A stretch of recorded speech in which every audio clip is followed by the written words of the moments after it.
Hello student, today we discussed habitat ecology. What is habitat? Habitat क्या है? Habitat means a natural home or environment of an organism where it live. कह सकते हैं कि जो habitat है किसी भी जीव का एक प्राकृतिक घर है जहाँ वो निवास करता है या रहता है। अनदर डेफिनेशन में बात करते हैं हम कि habitat is the natural environment in which a particular species live. एक प्राकृतिक वातावरण है जिसमें कि कोई स्पीसीज है वो रहती है। अनदर एंड काफ़ी इंटरेस्टिंग और काफ़ी चर्चित डेफिनेशन है। A habitat is that place where a species can find food, shelter, protection and mates for reproduction. एक हैबिटेट वह स्थान है जहाँ कोई भी स्पीसीज या कोई भी ऑर्गेनिज्म अपने लिए फूड, आश्रय, प्रोटेक्शन एंड रिप्रोडक्शन के लिए अपना संगी साथी प्राप्त करता है या जिससे वो वहाँ पे इजी उपलब्ध हो जाता है, यह हैबिटेट कहलाता है। तो हैबिटेट किसी भी ऑर्गेनिज्म का एक नेचुरल होम है जहाँ वो रहता है, उसे वहाँ फूड मिलता है, शेल्टर भी मिलता है, आश्रय मिलता है, प्रोटेक्शन मिलता है एंड रिप्रोडक्शन के लिए मैट्स भी मिलता है। हैबिटेट्स को 4 भागों में बांटा गया है। ये 4 प्रकार का होता है। ये फर्स्ट है टेरेस्ट्रियल हैबिटेट, सेकंड है एस्चुराइन हैबिटेट, थर्ड है मैराइन हैबिटेट एंड फोर्थ है fresh water habitat.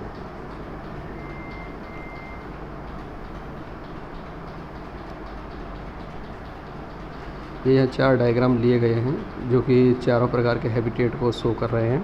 Terrestrial habitat, इसमें सीधा आपको लैंड दिखाई देगा, यहाँ एक जिराफ का डायग्राम बना हुआ है। सेकंड है इसमें एस्चुराइन हैबिटेट। एस्चुराइन हैबिटेट आप देख रहे होंगे, ये इस तरह का प्लेस है जहाँ की रिवर ओशियन से कनेक्ट होती है। तो यहाँ पे दोनों प्रकार की जो इकोलॉजी है उसका समावेश है। एंड थर्ड है इसमें मैराइन हैबिटेट, फोर्थ है फ्रेश वाटर हैबिटेट। ये डायग्राम है, इनसे यहाँ पर प्रदर्शित हो रहा है। एंड फर्स्ट हम बात करते हैं टेरेस्ट्रियल हैबिटेट की। In this type of habitat study of organism growing on lands. जो organism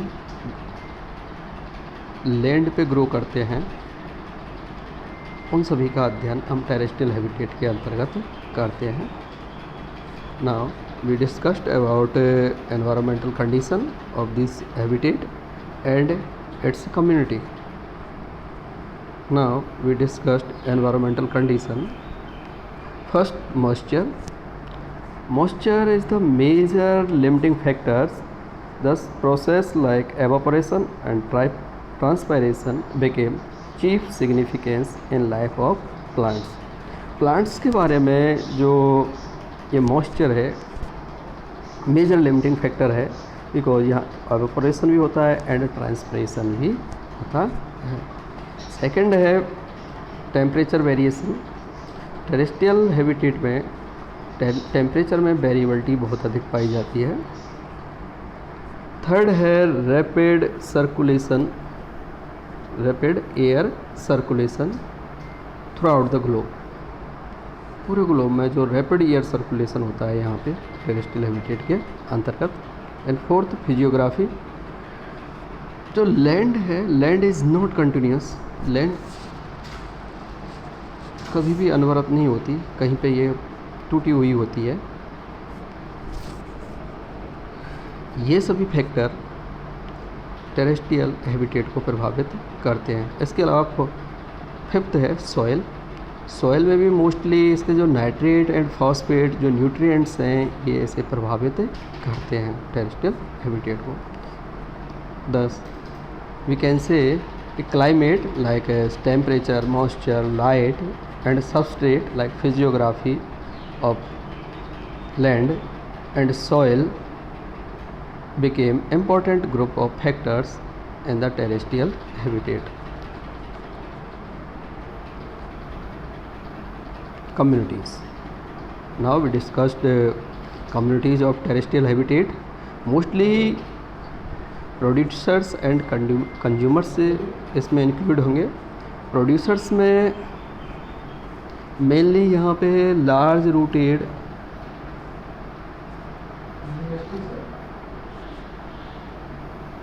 green plants like grasses, shrub and trees.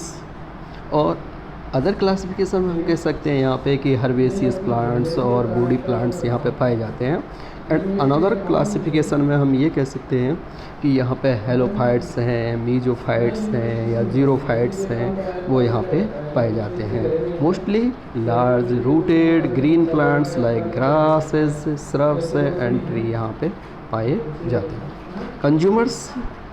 Consumers में मोस्टली यहाँ पे इसको दो भागों में बांटा गया है, macro consumers and micro consumers. Macro consumers include insect and other arthropods, reptiles, birds and mammals. Arthropods, reptiles, birds and mammals. Micro consumers consist bacteria, fungus and soil protozoans.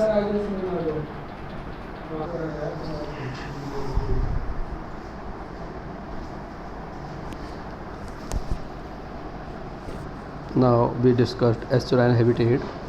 Estuarine habitat is this habitat where seawater is mixed with fresh water. और हम ये कह सकते हैं कि एक प्रकार का इकोटोन वाला जोन है जहाँ की फ्रेश वाटर मैराइन वाटर से मिलता है. और हम ये देख सकते हैं यहाँ पे एस्चुरीज में कि यहाँ पे क्या होगा, जो रिवर का जो वाटर है वो मैराइन वाटर से मिक्स्ड होता है. मैराइन वाटर से मिक्स्ड. एस्चुरी में be considered as transition zone और ecotone between fresh water and marine water like as river mouth, coastal bays, tidal marshes etcetera. Now we discussed environmental condition of estuarine habitat and communities of this habitat.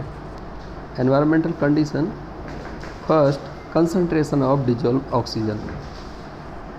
एस्चुराइन habitat में जो dissolve oxygen है वो काफ़ी कम होती है, क्योंकि यहाँ पे क्या है कि जो सेडिमेंट है उसमें बैक्टीरिया बहुत अधिक पाए जाते हैं जो ऑक्सीजन का कंजप्शन कर लेते हैं, जिससे यहाँ डिजॉल्व ऑक्सीजन कम मात्रा में होती है. सेकंड है वेरिएबिलिटी इन सैलिनिटी. इस रीजन में जो सैलिनिटी में है वो बहुत ज़्यादा परिवर्तन होता है और यहाँ 0 से लेके 35% तक सैलिनिटी पाई जा सकती है. तो यहाँ जितने भी ऑर्गेनिज्म और जो भी स्पीसीज़ यहाँ पे पाई जाएंगे उन्हें इसके लिए हाईली एडाप्टेबिलिटी होना आवश्यक है. थर्ड बात करते हैं हम सेडिमेंट लोड. इस रीजन में नदी का प्रवाह काफ़ी तेज़ होता है जो समुद्र में जाके मिलता है, इसलिए यहाँ पे नदियों के साथ साथ इसमें सिल्ट आती रहती है जो इस रीजन पे आके और इस हैबिटेट में आके जमा हो जाती है. तो सेडिमेंट जो लोड होता है वो काफ़ी अधिक होता है जो इस हैबिटेट को प्रभावित करता है. एंड टेम्परेचर में जो वेरिएबिलिटी है वो भी यहाँ पे बहुत अधिक पाई जाती है एस्चुराइन हैबिटेट के अंतर्गत. Fifth, turbidity. ऐसे हम कहते हैं कि पानी का गंदलापन होना. तो जो टर्बिडिटी होती है एस्चुराइन हैबिटेट की जो टर्बिडिटी है वो बहुत ज़्यादा होती है. तो यहाँ पे केवल इस प्रकार के ही ऑर्गेनिज्म पाए जाते हैं जो इस प्रकार की कंडीशन में रह सकते हैं. 6 है डेप्थ एंड वाटर फ्लो. यहाँ की जो डेप्थ होती है वो काफ़ी कम होती है, वाटर फ्लो काफ़ी तेज़ होता है. तो ये सभी फैक्टर एस्चुराइन हैबिटेट को प्रभावित करते हैं. और हम ये कह सकते हैं कि एस्चुराइन हैबिटेट में ये सभी फैक्टर पाए जाते हैं जो ऑर्गेनिज्म के यहाँ डिस्ट्रीब्यूशन को प्रभावित करते हैं. Concentration of dissolve oxygen, oxygen की यहाँ पे क्या है कि कमी होती है, सैलिनिटी में भी बहुत ज़्यादा वेरिएबिलिटी होती है। तो यहाँ केवल इस प्रकार के ऑर्गेनिज्म पाए जा सकते हैं जो अधिक सैलिनिटी को सहन करने की क्षमता रख सकते हैं, या हम ये कह सकते हैं कि यूरी हैलाइन जो ऑर्गेनिज्म हैं वो यहाँ पे पाए जाएंगे।